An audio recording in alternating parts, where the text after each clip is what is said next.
What's up, y'all? This is Lil WB of Slab OGs TV, bring y'all another Slab History 101. Today we gonna talk about a legendary name, a legendary figure in Houston, specifically through the 80s, the 90s, if you from that South Park area, VA apartments, man, we gonna talk about Keith Babin, bro.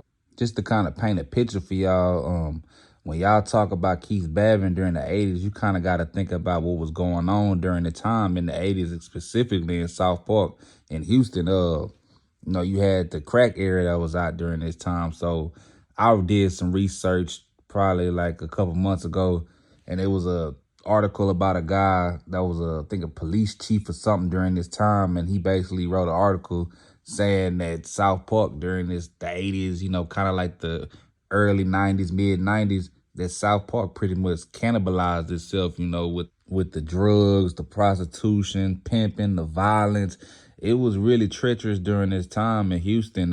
So living in these neighborhoods during this time, and anybody can attest for you that's from these areas that during the 80s specifically and the 90s, it was just lawless almost. So, you had Keith Babin who came up during that time, If you ask me, this is kind of where Houston kind of gets their identity. A lot of people always say that the Screwed Up Clique is where Houston kind of got started their identity, which is, somewhat true, but, they had to look up to somebody too, and these were the type of guys that they was looking up to, when it came to hustling, looking suave, clean, you know what I'm saying, hopping out your ride clean and, riding slab and riding foreign. Two cars that people always talk about that he had during them times was the two Chrysler New Yorkers.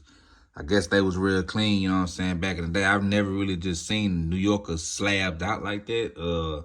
But I know he had two of them that people always talk about, and in his audiobook he always talk about too. He had those two. He had a 72 Caprice Classic buckskin paint, red pearl, you know what I'm saying, on it.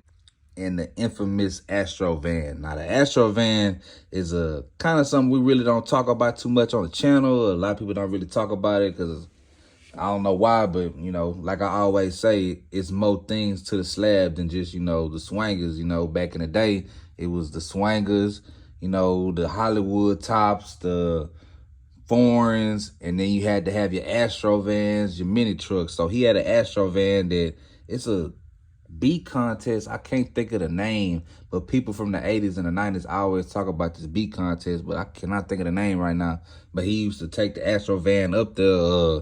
It had been people that had told me from that was younger, way younger during them times, that is the one car that they remember that was just so loud. It had so many speakers in it. Because, when you build an Astro van, you're not really building it for the looks. You're more so building it for, the music in it, because you could take the seats out in the back, or if you even come with seats, and you kind of just had the two in the front, driver's side, passenger side, and then the rest of that was nothing but music.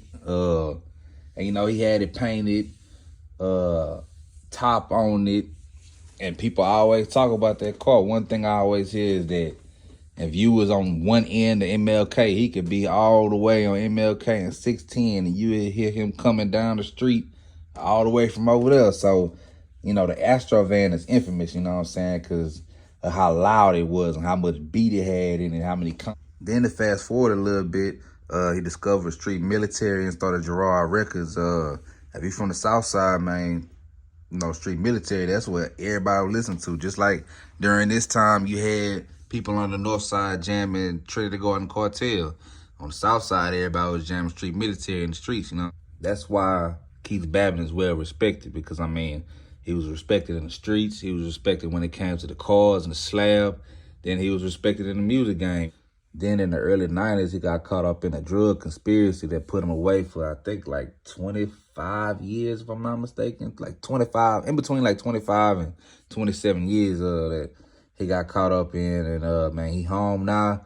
He got an audio book out called South Park, A Change in View by Keith Babin. Hey, man, if you love that history of Houston and the neighborhoods and, all the stuff we talk about, from the slabs to the music to the streets to the crack era, man, you go check out that audiobook, man. It's on YouTube, man. He really paint a picture for somebody that wasn't in that era or in that lifestyle to really see, from the horse's mouth, So, man, hopefully we can get him on the channel one day. I done talked to him before, like a year ago. He was real busy, you know what I'm saying? So, man, shout out Keith Babin, man. Every Monday, Slab History 101. If I missed something, if I got something wrong, or I didn't mention a car he might have had, or if you have a story from, that you didn't see, you know what I'm saying, coming up in Southport or anywhere, and you didn't see Keith Babin, man, y'all get in the comment box, like, comment, subscribe, man. It's Lil WB, we out.